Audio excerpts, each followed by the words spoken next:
Hey, this is Take Note, a show about keeping a notebook, attention and distraction, and appreciating the ridiculous or ubiquitous things that make up our days. How's it going, Ted? Very well, Adam. Thank you. So, we always start with What Do You Got, which is sharing little bits of the life we capture in our notebooks.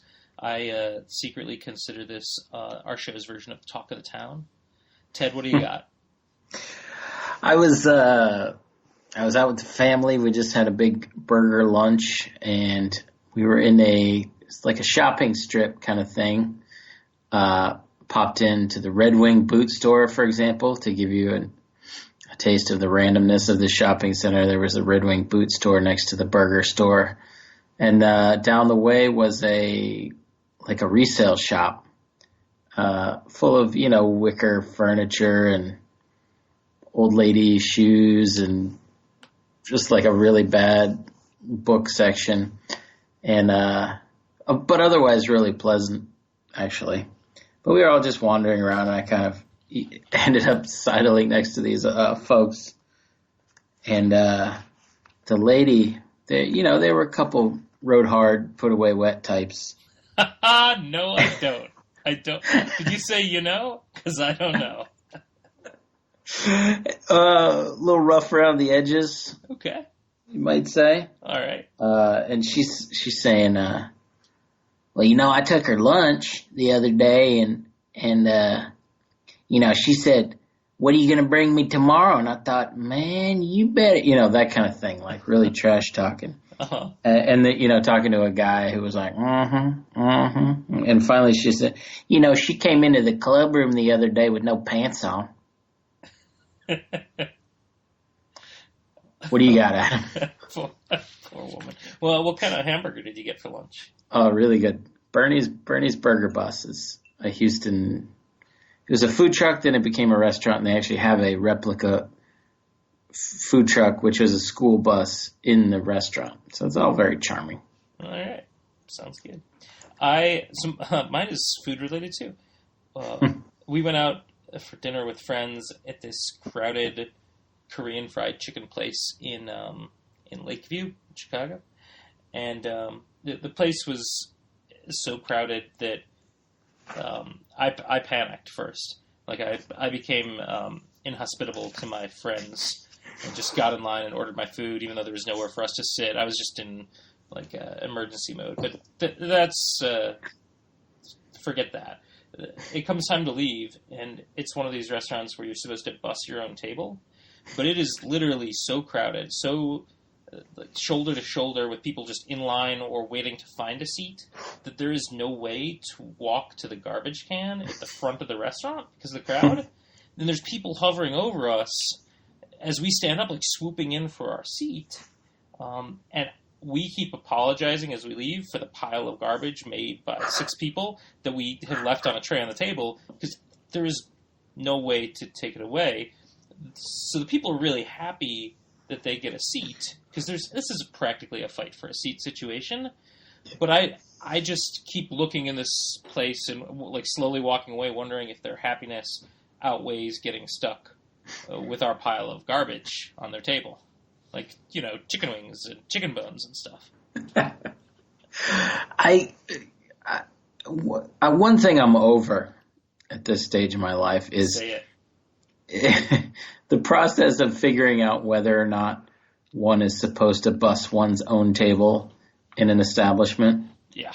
Man, I'm over that. I'm over, and I was trying to figure out if this makes me a snob, but I don't think bus your own table restaurants should be a thing. I would argue that maybe that's not a restaurant. I could not agree more. Over it.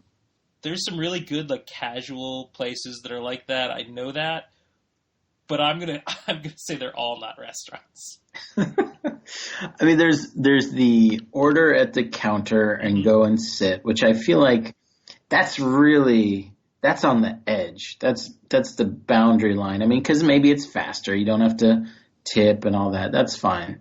But when that bleeds over into you're now performing the labor for us, which I think in turn bleeds into the self-checkout argument, which could probably be its own dedicated podcast. But self-checkout is customer does all the work. Right. And does all the most annoying parts. And also feels like they're probably going to be accused of shoplifting as they exit simultaneously. Right. Also, opportunity there. Opportunity is the wrong word. To pay cheap apple prices for high quality apples. You know. So some of us feel they've shoplifted. Others of us are actively scamming the grocery. It's their fault, though. Their fault. I blame them.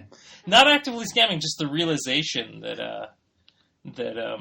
if you could memorize those 4-digit fruit codes, you know, like that would be a really good skill to memorize the fruit code that you have to type in. Yeah.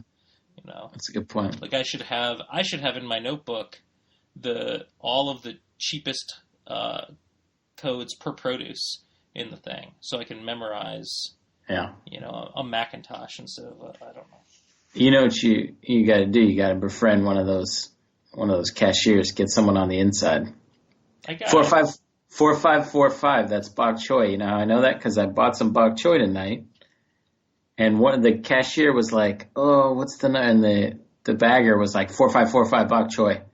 She's like, and they were like 4545 bok choy. Do you think? I think that your bok choy thing should become like a. I don't know. You should bring it to a poetry slam. I wonder if like the organic fruit is a 5-digit code instead of a 4-digit code, and I wonder if you just don't put in that first number, whether everything comes up like scallion prices. What if you just gamble? You just put in a number and see what happens. Well, that's what you do if you. That's exactly what you're doing if you don't put. If you don't have the cheaper codes memorized, you are gambling. You're gambling that it's going to come up. Porcinis. Porcinis. Yeah. Right, I got bad news.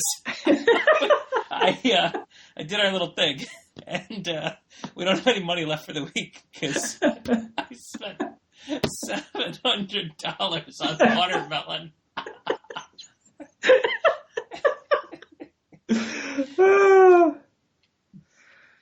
Okay, so I got one more. All right. It's actually so mere column inches away from my previous note because it was actually as we were going to the burger restaurant. It probably tells you how frequently our family goes out to eat that my daughter was just chittering with great enthusiasm as we hyped up the idea of going to get burgers on a Saturday. Mm-hmm. And she said, "Burgers are my life." Just kidding. Burgers are definitely not my life. Olive Garden is my life. I think that's a good choice. Is she a big soup, salad, breadsticks? I just like that she went big on burgers and then just immediately backed out of it. Went back to the what she realized was funny. Yeah, she didn't want to knock Olive Garden. I get this. This one's really stupid. I wrote, giant water bottles that don't fit in cup holders. Cup holder creep.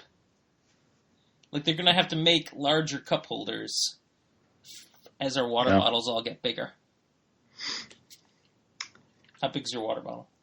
I mean, Nalgene has never, that's always been the pariah of the cup holder, the car situation. You're just throwing that thing on the seat next to you. Yep. Hoping it doesn't leak.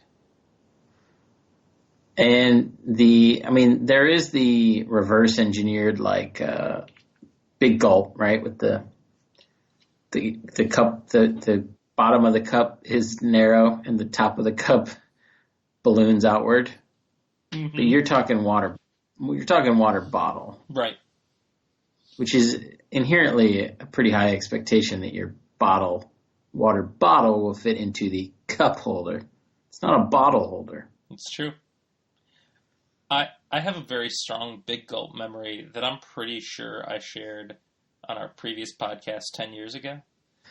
I remember sitting in Boston Common at lunch watching this somewhat older woman, very conservatively dressed, walking up the common with the largest soda I've ever seen, like the bigger gulp or the biggest gulp. I've never seen such a big. So I don't know if it was an optical illusion, if she was a very small person and the cup just seemed bigger, but I was blown away by it.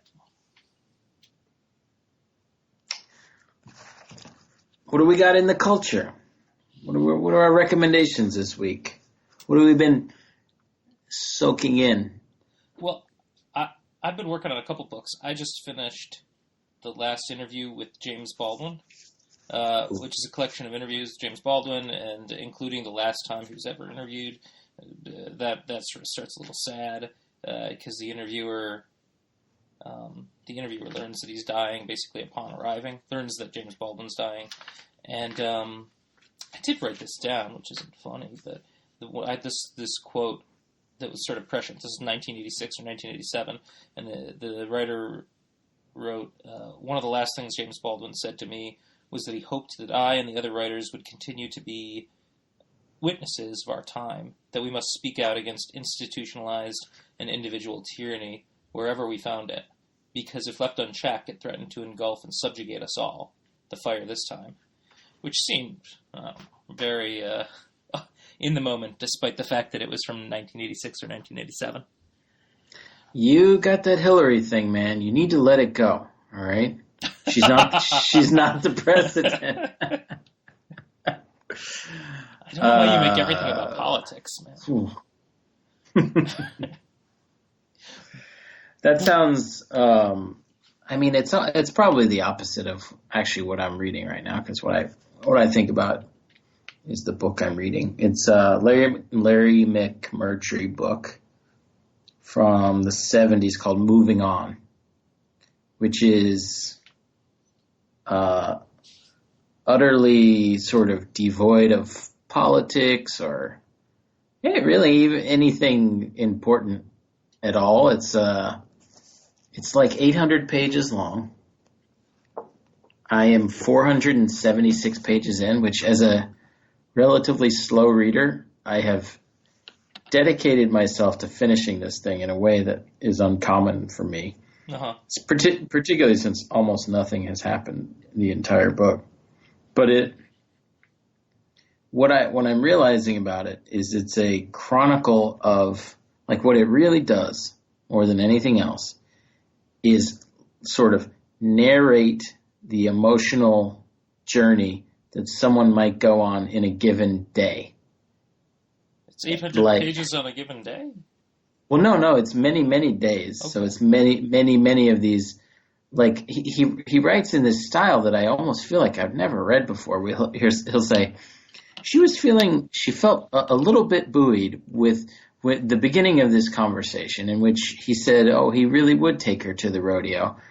But then she felt slightly sad after they got in the car and the air conditioning was too cold. But her spirits picked up when they rounded the corner. You know, it's kind of this like hyper. I don't really even really know the terminology for it, but just very close and very willing to treat emotions as things that change almost by the minute.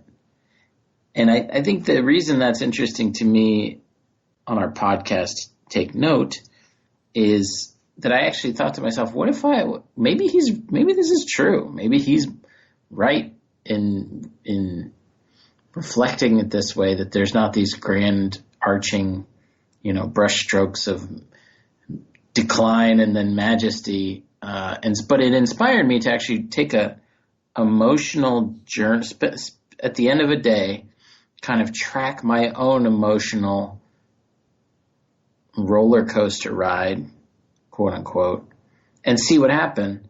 And I actually found that it kind of tracked relatively close. Like, I was able to sort of emulate the style of the book, even just with my own life, and really kind of realize, we actually, as people, go through a pretty wild swing, really, even if you broke it down in like half-hour increments. Mm-hmm.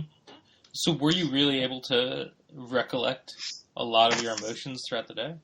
Yeah, let me actually see if I can find this page.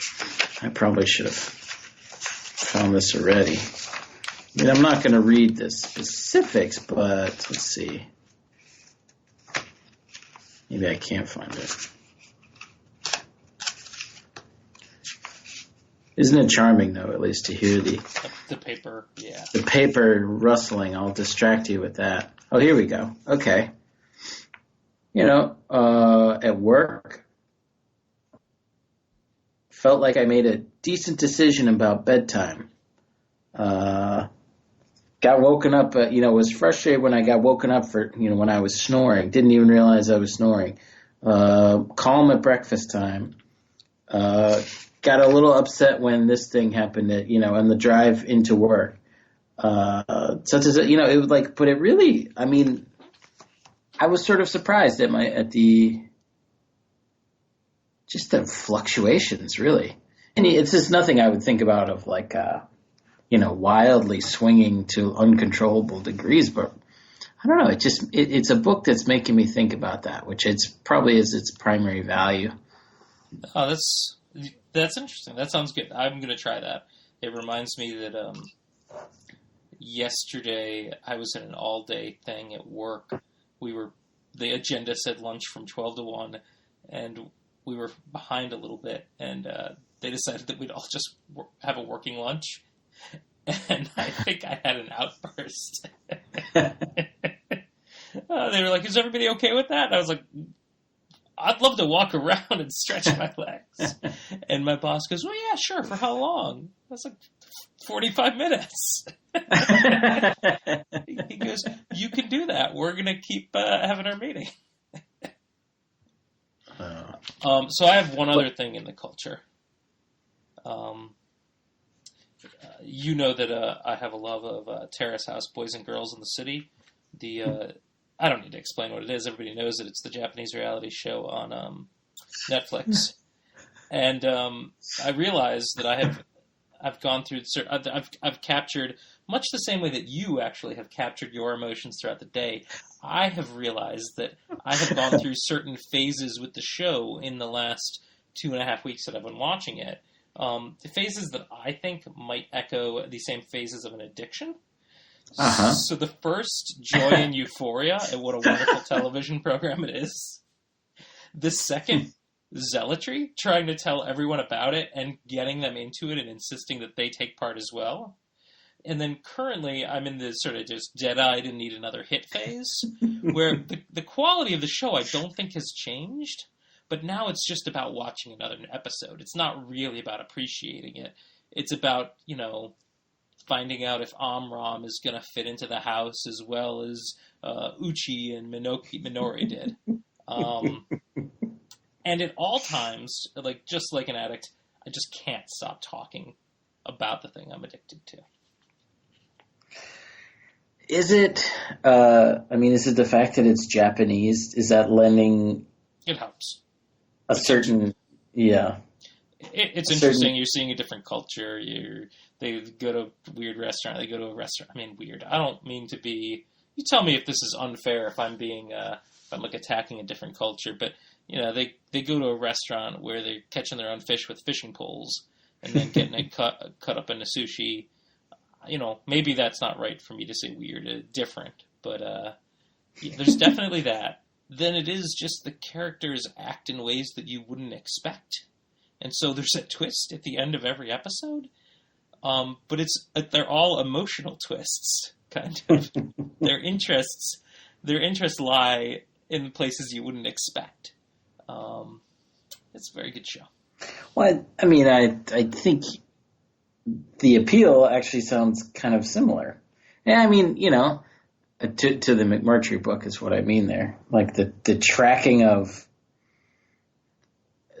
mundane emotional journeys.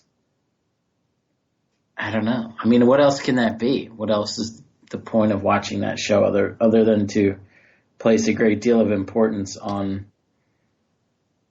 kind of the same emotional stuff that all of us deal with? Like, for example, when I moved into the Terrace House. I can't even follow that out. Well, much like in the same way that your book is 800 pages, This show has 36 Yeah. episodes.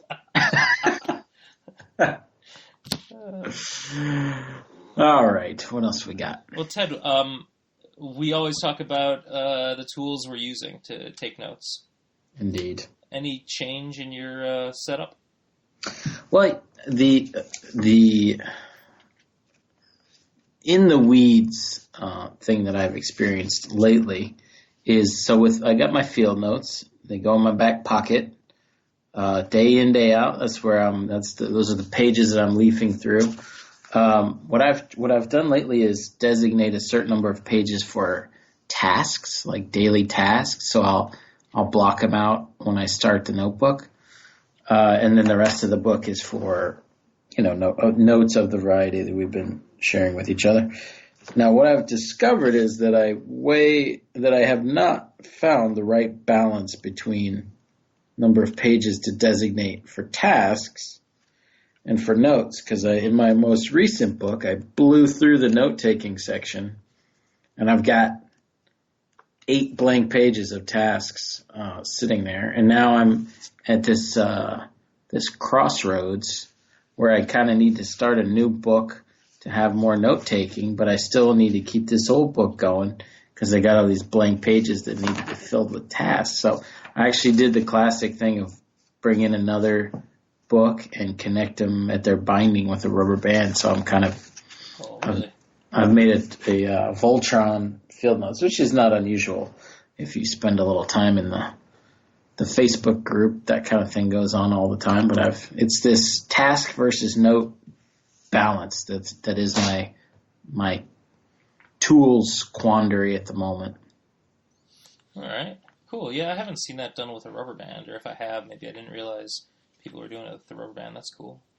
I'm still using the same notebook that I'd mentioned. It's just they say it's navy blue, but it's actually black field notes lined book. But I did the one change that I made was I put a little Takashi Murakami sticker on the front cover. That's nice. Yeah. Otherwise, where do you get a Takashi Murakami sticker? Museum of Contemporary Art. See, I love stickers. I don't know of good ways to get good ones other than think of a good one and go online, which seems kind of like cheating. Yep. In the sticker realm to me. I agree. I was at the CW Pencil Enterprises shortly after they opened their sticker store, but it's a hidden little sticker room. I didn't see it. I forgot about it. They forgot to show it to me. I saved some money. I didn't buy any stickers, but it felt like like I was in the only place that would be natural to buy stickers, and I missed it. Yeah, you really missed it. I'll tell you, actually, what I've done. I like the sticker. As I said, I like stickers.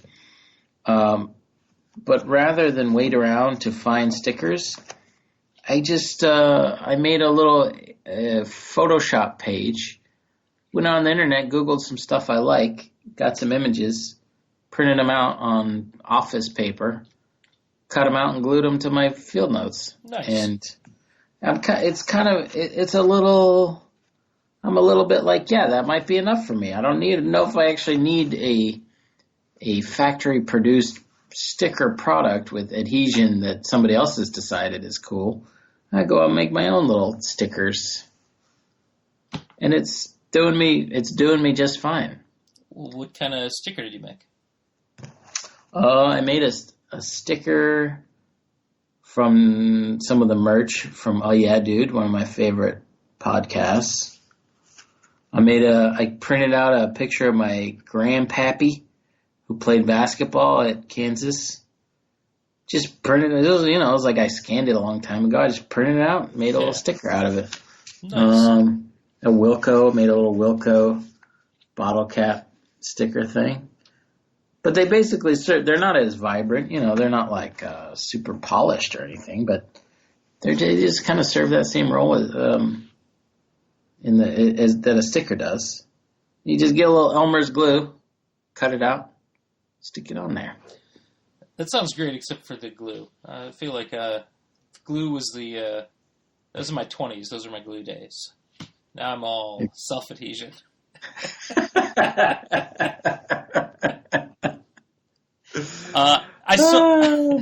I saw something online, the way somebody was using their notebook, that I thought was really cool, and I'd never seen it before. There is an Instagram account, cursive not included. That's cursive dot not dot included, and they took the Field Notes planner, which has I don't know, 7 days on each spread, and they're writing a haiku a day. So because they give you 3 lines for each day, maybe not Saturday and Sunday. I didn't see what they're doing for that. But each day on the 3 lines, they're writing a haiku, which I thought was a really cool idea. And I like, you and I have talked before about when the notebook is a little different from how you normally use it. Sometimes that's an impediment, but other times it leads to some creativity. So I thought that was really cool. Okay, tell me that again. So haiku. They're writing a haiku in the Field Notes planner. Okay. They give you 3 lines per day. The planner. I see. So you open up a spread, and on 2 pages there's 7 days. And at least for the weekdays, it gives you 3 lines per day. I think. And so they're writing a 3-line haiku for each day. I see. So they're using the calendar structure as more of a creative structure to do something every day. Yeah. I like that. And if you're a subscriber to Field Notes, you've got, I don't know, I think you got 2 of these planners, 2 of these calendars this winter. And they've made other planners before, so you could already have one. And some people just don't want a little pocket calendar, a pocket planner. So it's a cool way to, it's a cool little creative prompt, which I think I would probably try at some point. That's a good idea. I mean, it speaks to your practice of just getting the book open and getting some thoughts down on the paper, not probably sitting around thinking too hard about what you should put down, but it's your day. It's your day for your haiku. Fill it in. Get something done. Get something in there. Right. Nice photography on this Instagram account. Cursive.not.included. Ink with a K. Oh yeah. Very cool. Ted, anything else you've got this week? Yeah, I was thinking about things I've done recently where the practice of taking down notes really kind of came together and paid off in some kind of way. And I immediately thought of our family's yearly photo book. We've undertaken the practice of every year we, go through our huge collection of photos and pick a bunch and send them off to one of the book publishing companies. I can't even remember the one we went with. But this year, I had the random idea to transcribe a bunch of the notes about our kids that I'd taken over the year. So I actually went and got my stack of notebooks from the year. Did a little work I don't file them very well, so I had to do a little work to figure out which ones fit into the 2017 category. Uh-huh. But I went through those and I found tons and tons of great kids quotes. I mean, I've kind of making it my thing to quote the kids, but I just had them. I only picked ones that made me laugh out loud, and I had like 20 to choose from. Just going through the books, finding where I'd quoted them. And so I typed those all out, sent them to my wife who was doing the book, and basically just gave her this great wellspring of content, for lack of a better word, to plug into this book, just to add a certain level of richness and depth to the photographs, which are, that's always super fun. But that was just, I felt really proud of myself for the ability to, first, that I had recorded these great interchanges, and second, that um, I was able to kind of put them to some kind of use. This idea of not that this idea that they wouldn't just disappear into my notebook archive for eternity. That now they're kind of going to be a part of our kids looking at these. They love to look through these photo books that we make. I don't know. So that was just one of those moments where the practice of taking notes actively really kind of quickly paid off. Oh, that's really cool. I'm definitely going to steal that. How many photo books do you make? Does each kid get a book? No, I think we made 2 this year. One or at least we talked about making 2.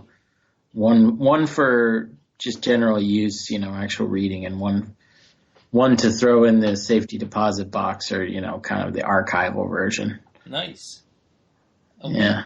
We do. So we get them from Costco, which in typical Costco fashion, the minimum is 2. I think you have to buy them in multiples of 2. But that's all right, because we have actually taken to each of the boys gets a book that, in theory, they'll have forever. And then there's 2 more that we give my parents one. Each of my parents gets one. Nice. Yeah. I like that a lot. Well, it's hard to do better than that printed version. I mean, there's just something about it. Yeah. The pictures are not great. They're all, they've gone through the Instagram filters. There's ours, I think, has some kind of integration with Instagram. So they all look like you take a small square and you blow it up and it's pixelated and stuff. None of it matters. You got it on paper. You can flip through it. They can read it at bedtime and they're not looking at a screen or scrolling through it, something. It's hard to replicate that. And I mean, using those handwritten notes, I mean, they don't come across as handwritten, but I've said it a number of times, there's no replacing that language that you capture in the moment that you're not trying to recreate later. And it just rings so true when you see it printed on a page that, it becomes priceless just to have those notes. When notes become priceless, that's pretty special. I was at a bar a few years ago with, some clients. I didn't really know them well. They were attending a meeting that we were putting on. 2 French Canadian guys who were probably about 10 years older than me, and they started telling me, "Oh, you've got to write down everything with your kids." They had, their kids were in their teens. One was in the 20s. You got to write down everything. You're going to remember it. You're going to forget it. I get so upset that I can't remember my kid's first friend's name, this sort of thing. And I'm like, yeah, absolutely. And I pull out my notebook. I'm like, yep, I keep a notebook. I do that. I'm definitely going to do that. That's great.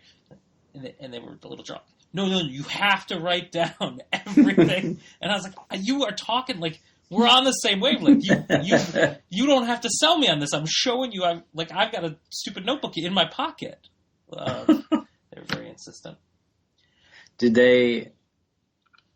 I mean, did they or have you encountered people who have a strange reaction to your note taking? I assume they're all rolling their eyes behind my back. I think about that sometimes. Mostly it's my wife who's rolling her eyes when I'm, some child is sticking their hand in the campfire while I'm scribbling down what they just said 30 seconds ago. All right, I got something too that is completely different. I saw this app called Die With Me, which is it's a chat room that only opens up when your battery is at 5% or lower.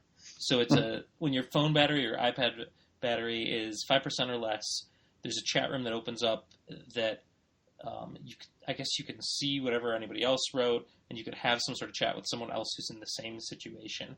And that's all it is. It's made by this artist, and I think there's something. I don't know. I really like something about that because I don't know when I'm in that when my phone's about to die. Now we feel like this panic, which seems so stupid because we used to get along without these phones regardless. So I like that this room maybe captures everyone in this artificial panic. Have you tried it yet? No, I keep my phone charged. You're not some kind of sicko. Yeah. But I think about, I was in Toronto this summer, and I needed to take an Uber to get back to my hotel, and I was having a good time at this weird German bar thing, and it was a great place to hang out, but just watching my phone go down and knowing I felt like Cinderella, like I'm sure somebody's made that comparison before, but at midnight I had to go home. And so when I saw this app, it was just reminding me, the thing probably kills your battery. You're at 5%, you open this chat room and you're really dead. But it just reminded me of that sort of like that panic and that disappointment and like, my night's over because my phone's dying. And just this stupid way of capturing that. And also maybe making it exciting that your phone is dying. And also maybe... Well, because, I mean, there's a certain level of intrigue in seeing the app open, right? It's not going to open under other circumstances. Right. Yeah. Yeah, the idea, like, you're so upset that your phone's dying, and then you get excited because you can finally try the Die With Me app and see probably that nobody's there. I don't know. All right, buddy. Let's do this again.